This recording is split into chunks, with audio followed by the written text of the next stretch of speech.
Hi, everyone. This is a VPartySports Podcast.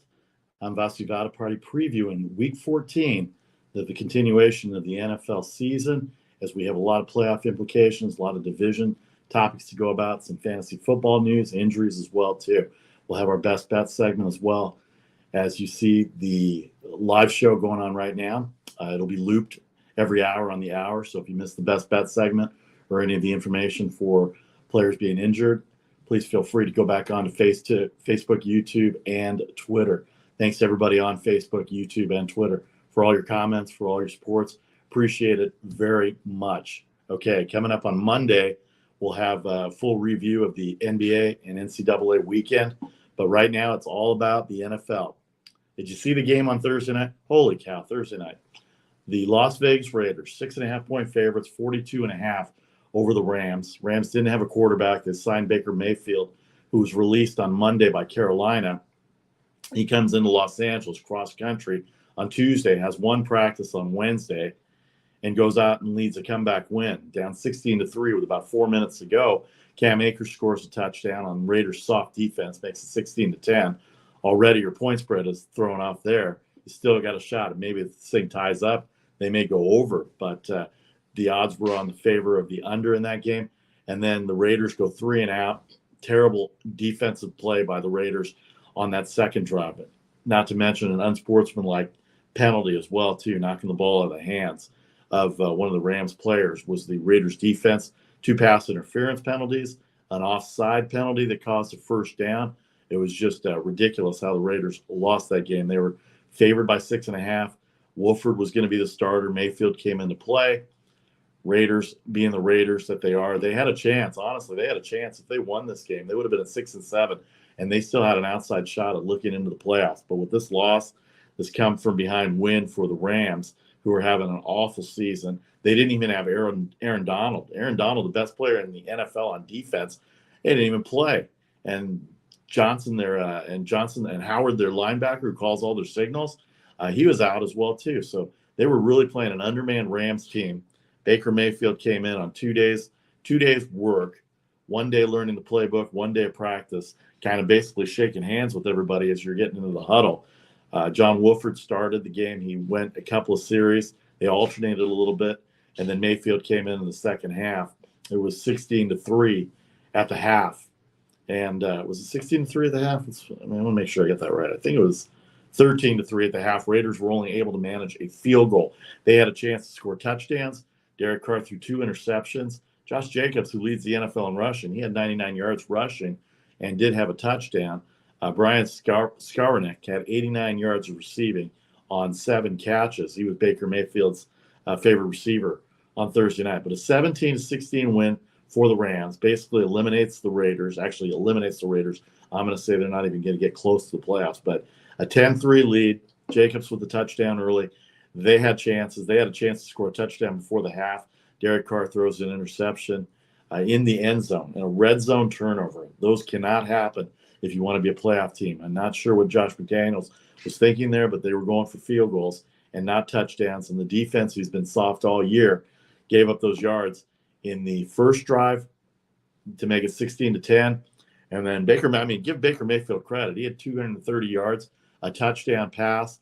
That touchdown was dropped in very nicely to Van Jefferson, 23 yards out. The extra point was good, and before you know it, with 10 seconds left, the game was over. There's no way. And then Carr throws another interception. For stats-wise, it was another interception, but it didn't really mean anything because the game was over after Van Jefferson caught that touchdown. So the Rams beat the Raiders on comeback fashion, 17-16.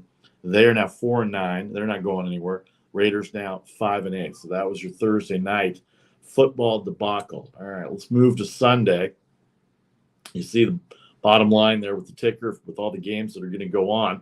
We will get to the games in a second, but let's give you the scenarios as we go to it. Oh, for fantasy football players, let's make sure you know which teams are playing. We're still, even though it's week 14, we're still at buys. The Chicago Bears, the Indianapolis Colts, the Washington Commanders, the Atlanta Falcons, Green Bay Packers, and New Orleans Saints all have buys this week. I believe this is the last week of buys for the rest of the NFL season, 15, 16, 17, and 18. Yes, That is correct. The buys are done after this week. So the final 6 teams will get their buys. And for some of these teams, playoff implications, at least Washington, they're the only team that has a bye that's got any playoff implications right now after Atlanta lost last week and Tampa Bay came back on Monday night. By the way Tampa Bay came back on Monday night on the Saints, same exact way the Rams did against the Raiders last night. Soft defense, penalties, unsportsmanlike conduct penalties. That game should have been the Rams. That game should have been the Saints on Monday night. It was like watching those games back to back in a mirror, if that's the right way to put it. But 17-16, both games ended up on the final. But Baker Mayfield did come back on that. All right. So once again, the buys for the week: the Bears, the Colts, the Commanders, the Falcons, the Packers, and the Saints. The scenarios for the AFC right now: Buffalo and Kansas City are tied at 9-3. Buffalo has the tiebreaker. They beat Kansas City early in the year. They beat them pretty handily on the road. Kansas City hasn't covered a lot this year from a point spread perspective, but they are in second now with that 9-3 record. The AFC West is pretty much there. They're 3 games up on the Chargers, 5 up on the Raiders after Thursday night's loss, and 6 up on the Broncos, who they will play. They will visit Denver this weekend for their game against the Broncos, a 9-point favorite, as you'll see later on in the show when we get to the afternoon games. But Kansas City, the AFC West is pretty much wrapped up. Now it's between them and Buffalo. But when you look at Buffalo, the Eastern Division still up for grabs. Buffalo 9-3. Miami is in the number 6 spot. They lose the tiebreaker to Cincinnati. They lose the tiebreaker to Cincinnati. So Cincinnati is in the 5 spot. Cincinnati is in the 5 spot. Let me see if I got this right. Yeah. League, wild card. Oh, here we go. Okay. Cincinnati's in the 5 spot because Tennessee, even though they have a worse record, they lead the AFC South. And that AFC South, just like the NFC South, both divisions terrible. And they're both they're 7-5. But the Bengals are 8-4. They're tied with Miami at 8-4. The tiebreak based on head-to-head win percentage for the Bengals and Miami. So that's why they have the tiebreaker.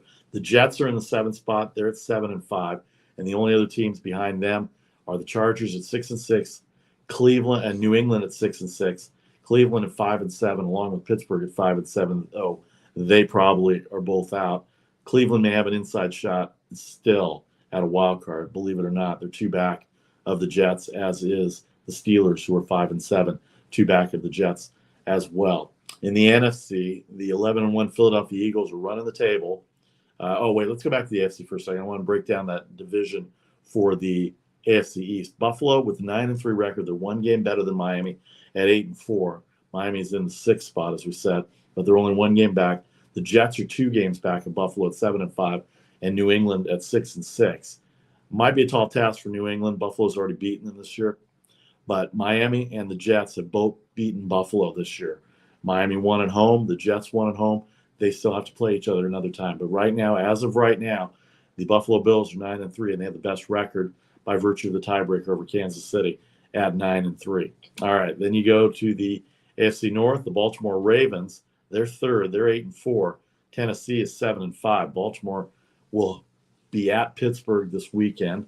See the line go by. The Steelers are favored by 2 with Kenny Pickens at wide receiver, the rookie wide receiver, Najee Harris, a running back. Defense has played well. They're on a 2-game winning streak, I believe. Yeah, the Steelers are on a 2-game winning streak right now. No Lamar Jackson for the Baltimore Ravens. Tyrone Huntley is the starting quarterback, but they will activate J.K. Dobbins. He's back at running back for the Ravens, so that could be a big help. Not a lot of scoring expected in this game, especially with Huntley. They were able to get that victory over Denver last week, 10-9, on a last few minutes touchdown by Baltimore to give them the 10-9 win. The AFC South, that division's over. Indianapolis choked it away last Sunday night, giving up 33 points in the 4th quarter. Tennessee has not looked good at all the last few weeks. They're on a 2-game losing streak, but they're 7-5. And we have an elimination. We have an elimination sighting.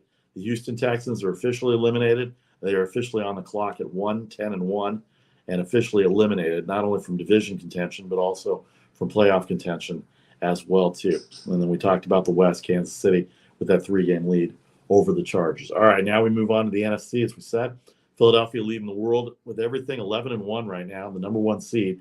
They have the tiebreaker edge over the Minnesota Vikings and a game up on the Vikings. So that's like 2 games up. They walloped Minnesota on the second Monday night of the year, 30-7.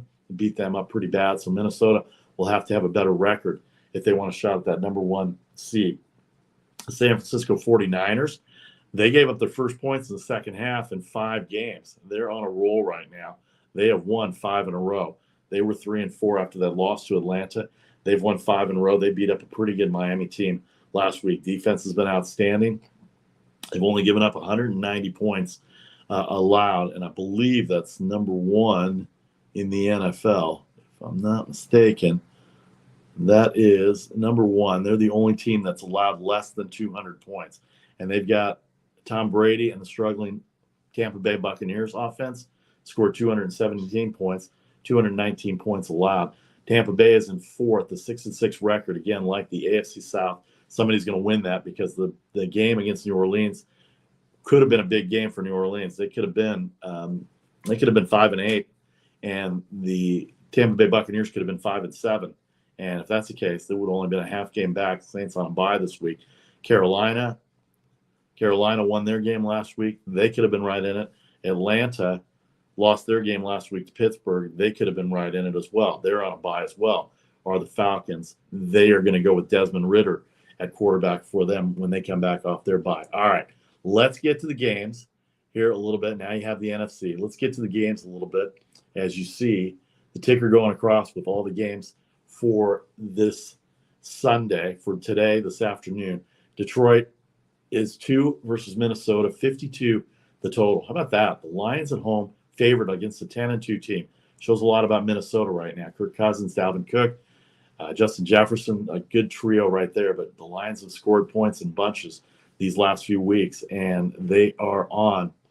They've won 3 of their last 4. They had the Thanksgiving loss, but they're 5-7. Everybody's way back in the north, but still a 2-point favorite for Jared Goff, Dan Campbell, and the Detroit Lions over Minnesota. 52 the total.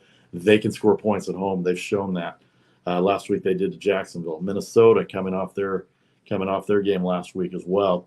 They were, I have to remember where they were. They beat up on the Jets. They held the Jets off at the goal line. 3-point favorite. They were able to cover that game, hold the 2-point conversion, and then get a 4th down play. So Minnesota having a tough time scoring. They play a lot of close games, a lot of one-score games. That proved beneficial for them when they beat Buffalo on the road. The Buffalo Bills, speaking of which, they're playing the Jets. They have the Jets this weekend. They want to get a win back against them after losing to them, keep their best record status and form. 10-point favorite, 43 over the New York Jets.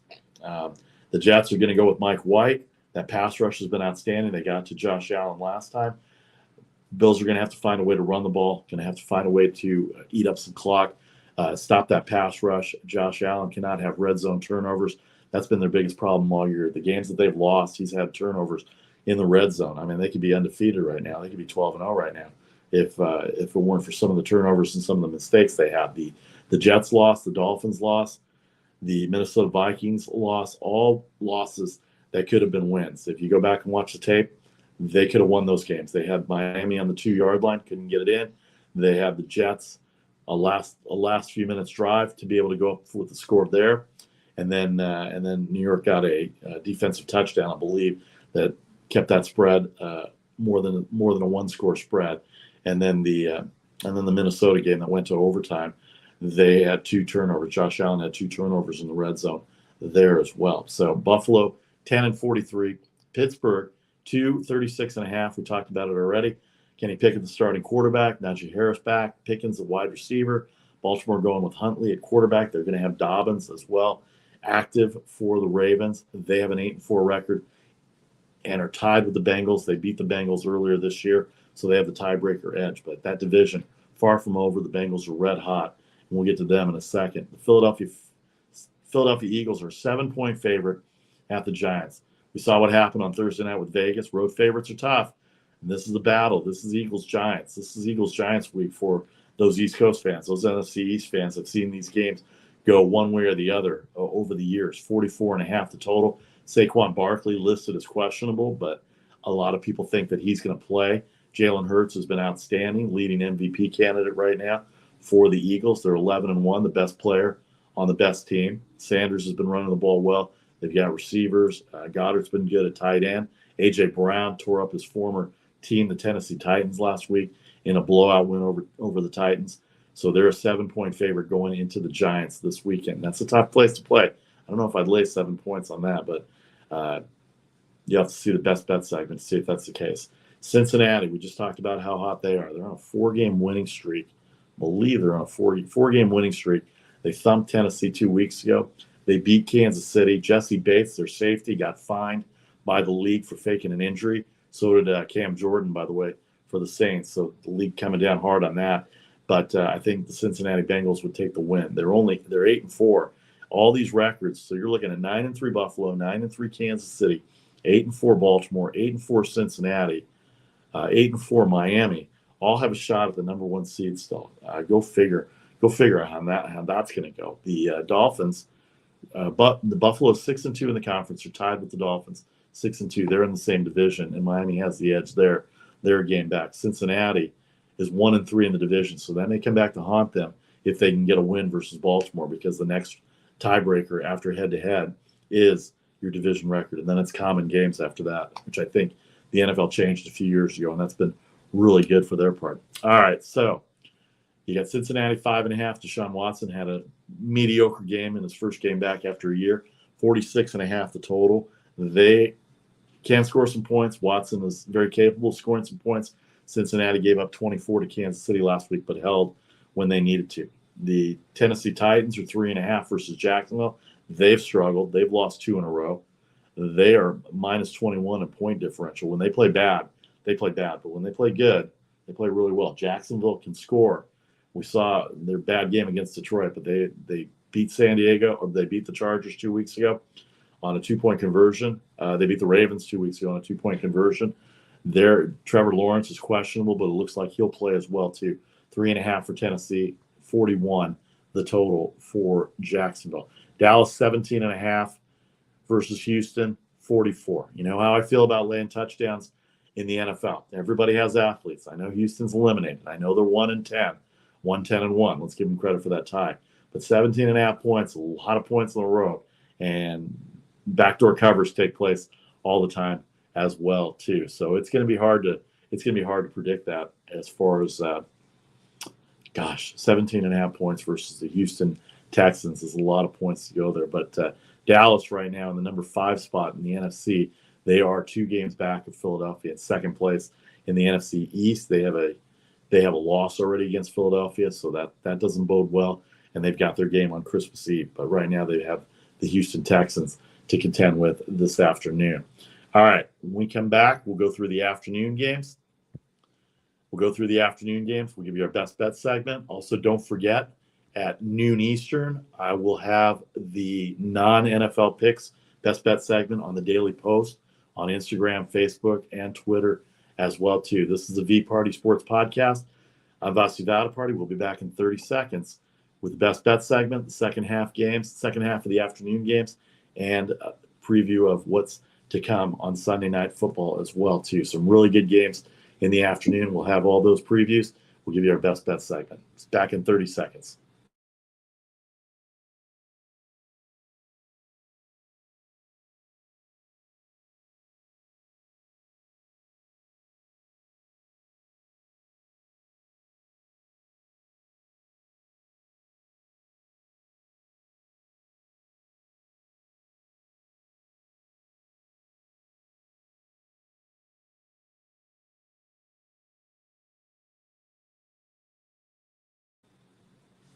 Okay, welcome back to the VPartySports Podcast. I'm your host, Vasu Vadaparty. Segment number 2, the afternoon games of the NFL. Don't forget, we'll be back on Monday, 3 o'clock Eastern, 12 o'clock Pacific time with a full NFL recap.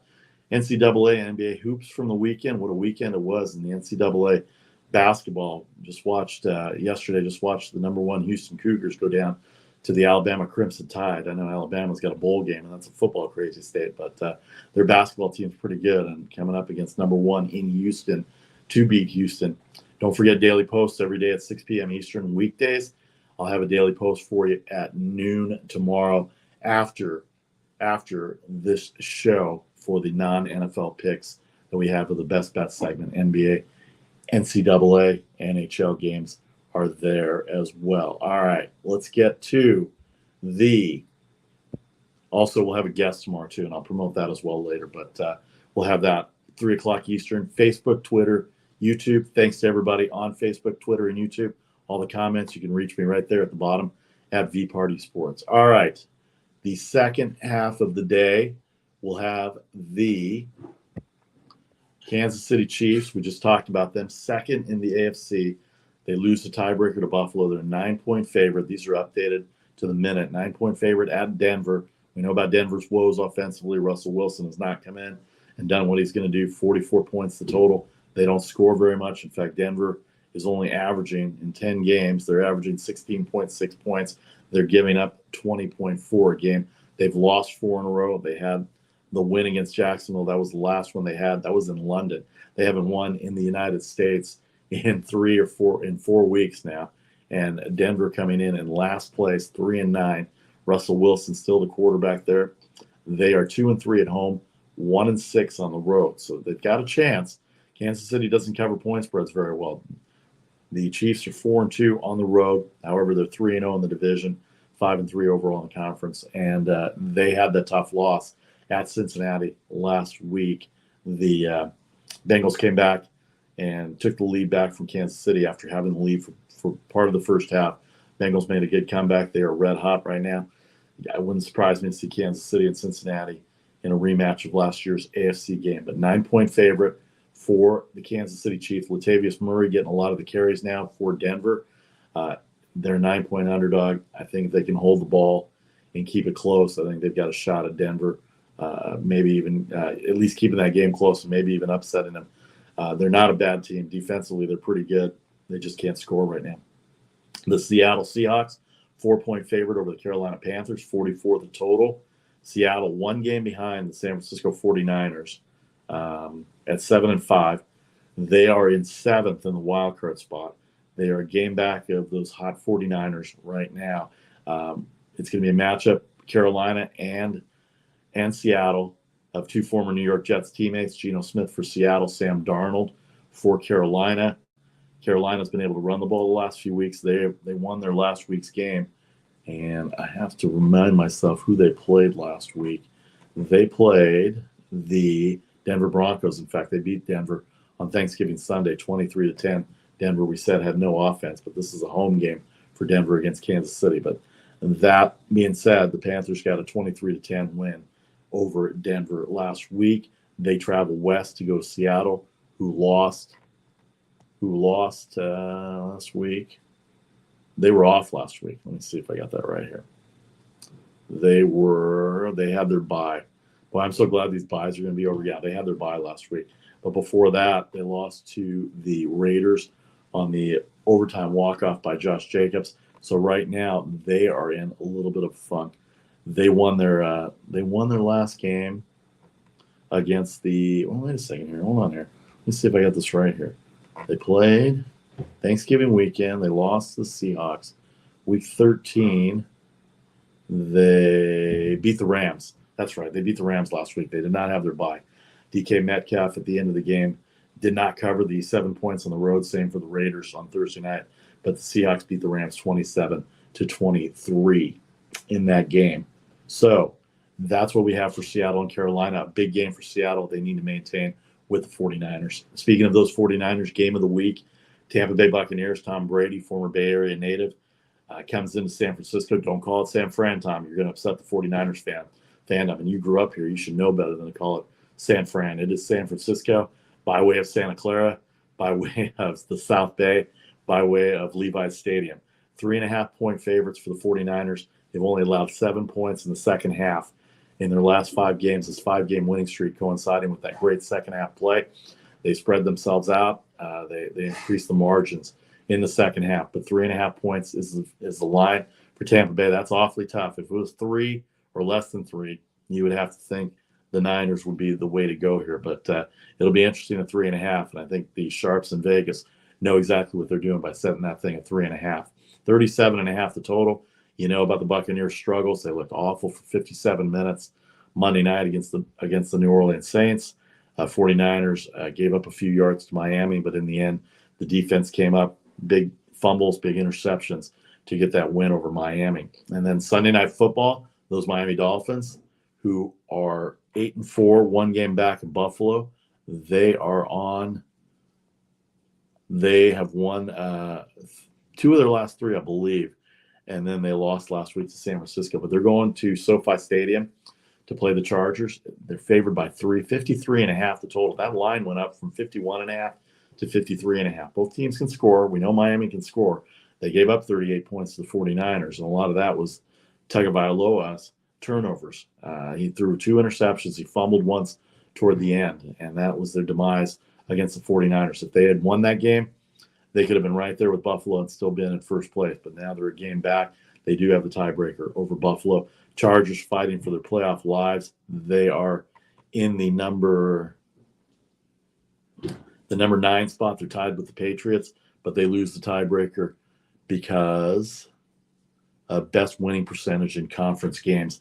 That's the advantage New England has over the Chargers right now for the 8th spot. And then if they can somehow catch the Jets, they might be able to get into that 7th spot. And then who knows what happens with New England at that point. All right, so those are your games. And then Monday night, we'll talk about Monday night's game on Monday, but the Patriots are going to Arizona.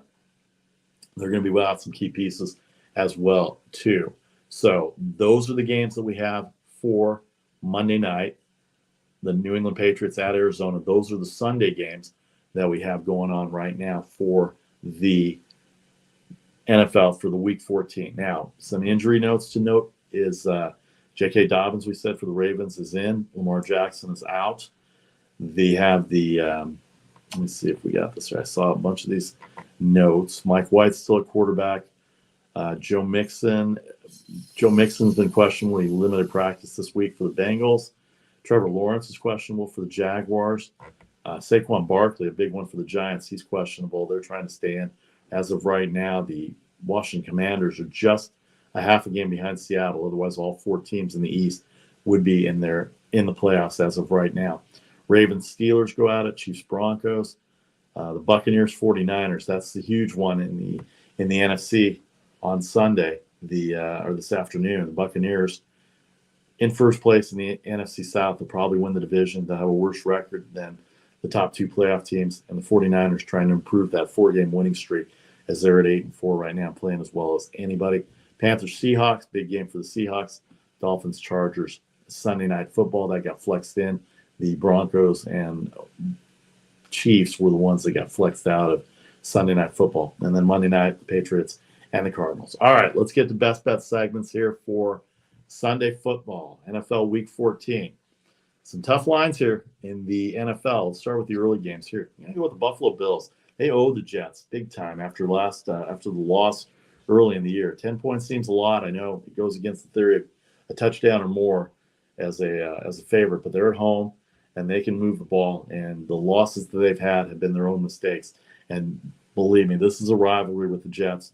The Jets defense has been playing great. Mike White has been really good. They lost on the road to Minnesota and now have to go back to another quality team and play the Buffalo Bills on the road again. That might be too much for the New York Jets. So lay the 10 with Buffalo. Cincinnati is hosting Cleveland. We know about that rivalry, the Ohio rivalry. Cincinnati Bengals, 5.5-point favorite is what I'm taking. Deshaun Watson is back for the Browns. They look good against Houston. He was mediocre. Their defense played well, but they're going to have to get after Joe Burrow. He's been sacked a lot this year. The pass rush for Cleveland has been pretty good, but I got a feeling their running game with Mixon and Perrine have both been good. Of course, Jamar Chase is back for Cincinnati as well, too. And they've got Higgins. They've got Boyd. They've got a pretty good running game. Their pass rush is really good. Cincinnati's pass rush is really good. And we'll see how fresh Deshaun Watson is after a full week of practice, after playing his first game in a year. Missed 11 games. Started off against Houston. All right, the Vikings. We told you Detroit can score a lot. The Vikings are 10-2. They're really good. They went on the road a couple times this year and won close games. And I think a 2-point spread for the Lions. I think the Lions are favored against any team above 500. It has not fared well for them. So the Minnesota Vikings +2 in the game against the Lions. Pittsburgh, -2 over Baltimore. No Jackson. Very little running game. The defense has not been able to stop rushing yards right now, and I think that Pittsburgh can run. Pittsburgh's defense played well against Atlanta, played well against Indianapolis. They're on a roll right now for Mike Tomlin. All right, the afternoon games for the NFL for Week 14. All four of them on the board. The Tampa Bay Buccaneers +3.5. It's Tom Brady. What can you say? Comeback, Mr. Comeback. I know the 49ers defense has been outstanding, but you don't think he's studying, trying to figure out a way to beat the 49ers. And that half a point extra, it could be a field goal game either way. And that half point, I'll take that half point extra. I'll take that half point extra and go with the Tampa Bay Buccaneers at +3.5. Denver, we talked about it, at home. Their defense has been really good at home. They don't score a lot of points. Kansas City had a tough road game at Cincinnati where they came out with an L. They're going into Denver again this week as a road favorite, as they were last week. They were, I want to say, they were a 2.5-point favorite on the road last week at Cincinnati, but here they're a 9-point favorite at Denver. I think it's too much for Denver. The over the 7-point rule for a home dog, we go for there. So Denver +9. Seattle -4 over Carolina. They need this win. Carolina's been pretty awful this year. Geno Smith has been really good for Seattle. They're running the ball very well. Defensively, they've rushed the passer really well. They've had a tough time in stopping the run. So Carolina can run the ball. This could be a tight game. And Seattle, not a great team, so 4-point favorite seems to be accurate for them. And then Miami -3 at the Chargers. Miami looking to even up the score with Buffalo in the AFC East, looking to improve on that number 6 standing in the playoff. Tagovailoa coming off a bad game versus the 49ers.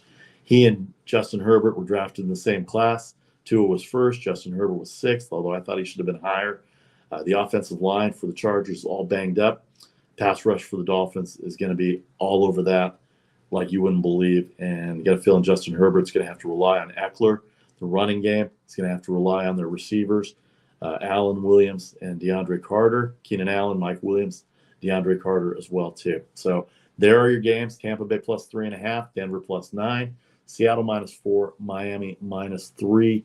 The early ones, Buffalo -10, Cincinnati -5.5, Minnesota +2, Pittsburgh -2. So a couple of underdogs, a few favorites, no totals this week as well too. And don't forget tomorrow we'll be back 3 Eastern, 12 Pacific with a full NFL recap. We'll break down the standings, playoff implications. We'll also talk NCAA, NBA hoops, daily posts at 6 Eastern online on Instagram, Twitter, and Facebook. If you're interested in sponsorships, please inquire. Reach out to me, Vasu Vadaparty, the VPartySports Podcast. You get to me at that Twitter handle, at that Instagram handle, at VPartySports. We will see you tomorrow, 3 o'clock in the afternoon on the East Coast, 12 o'clock on the West Coast. Vasu Vadaparty here for the VPartySports Podcast. I am out. Enjoy your Sunday. Good luck on your fantasy football. Good luck with your games. And we will talk to you tomorrow after a full Week 14 of NFL action. Have a great afternoon, great evening, everybody.